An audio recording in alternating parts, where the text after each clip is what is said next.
අයිබෝවන් ඔබේ ගෙදර එකම එක මදුරුවෙක් හරි ඉන්නවා නම් මේක බලන්න. ඒත් ගෙදර එකම එක මදුරුවෙක්වත් නැත්තම් මේක බලන්න එපා. තව එකක් තියෙනවා. ඔබ ගෙදර මදුරු දඟර පාවිච්චි කරනවද? පේපරයිසර් පාවිච්චි කරනවද?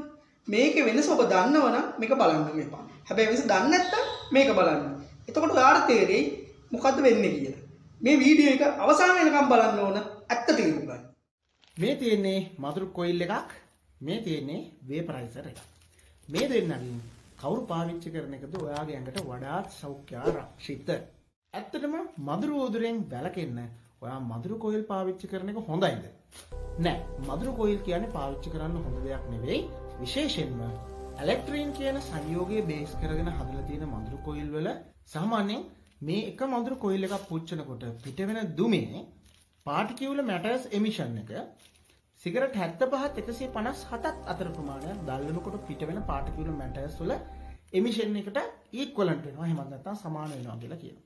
ඒ වගේම තමයි මේ එකක් පුච්චනකොට පිට වෙන වායුමය ෆෝමැල්ඩිහයිඩ් ප්‍රමාණය සිගරට් 51ක් පුච්චනකොට පිට වෙන ෆෝමැල්ඩිහයිඩ් ප්‍රමාණයට සමානයි කියලා කියයි.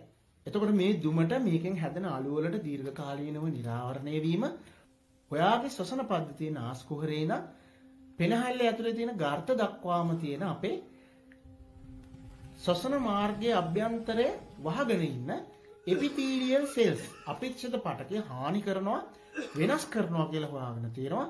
ඒක ඔයාට දීර්ඝකාලීන කැස්ස හතිය ඇද්ම වගේ තත්ත්ව ඇති කරන්න බලපානවා කියලා හොයාගෙන තියෙනවා. ඒක නිසා මේක පාවිච්චි කරන්න එපා. හැබැයි ඔයාලට මේක පාවිච්චි කරන්න පුළුවන්. ඔයාලා මේක පාවිච්චි කරන එක වැරදි විදිහට තමයි පාවිච්චි කරන්නේ. ඒතරයි ප්‍රශ්නේ තියෙන්නේ. මොකද මෙයා හදනවා වගේ දුම සහ අලු හැදෙන්නේ නැහැ. මේක මේ ඇතුලේ තියෙන දියරය හදලා තියෙන්නේ ට්‍රාන්ස්ෆ්ලක්ට්‍රීන් සහ ප්‍රැලැක්ට්‍රීන් කියලා සංයෝග වලින්. එතකොට මේක අපි කරන්ට් එකට හයි කරාම එතනදී නිෂ්පාදනය වෙන හීට් එකෙන් රස්නේ මේ සංයෝග දෙක එළියට වේපර්ස් විදියට එනවා. මේ සංයෝග දෙකට ඇත්තටම ඩෙන්ගු මදුරුව ඇතුළු මදුරුව ගොඩාක් විනාශ කරන්න නැති කරලා දාන්න හැකියාව තියෙනවා. හැබැයි මේ සංයෝග දෙක ඇත්තටම විද්‍යාත්මකව ඔප්පු කරලා තියෙනවා. අපි ඇතුළු ශීරපායින්ට හානියක් කරන්න පුළුවන් හැකියාවක් නැති සංයෝග කියලා ගොඩක් වෙලා පාවිච්චි කරන්නේ නැත්තම්. හැබැයි අපි මොකද කරන්නේ? රෑ 9ට නිදා ගන්නවා නම් මේක ප්ලග් කරනවා, ස්විච් ඔන් කරනවා.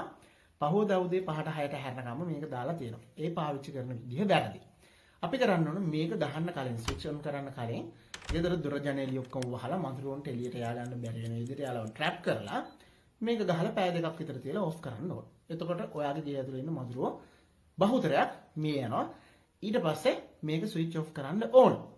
එහෙම නැතුව මේකත් හැමදාම පැය 10ක් 12ක්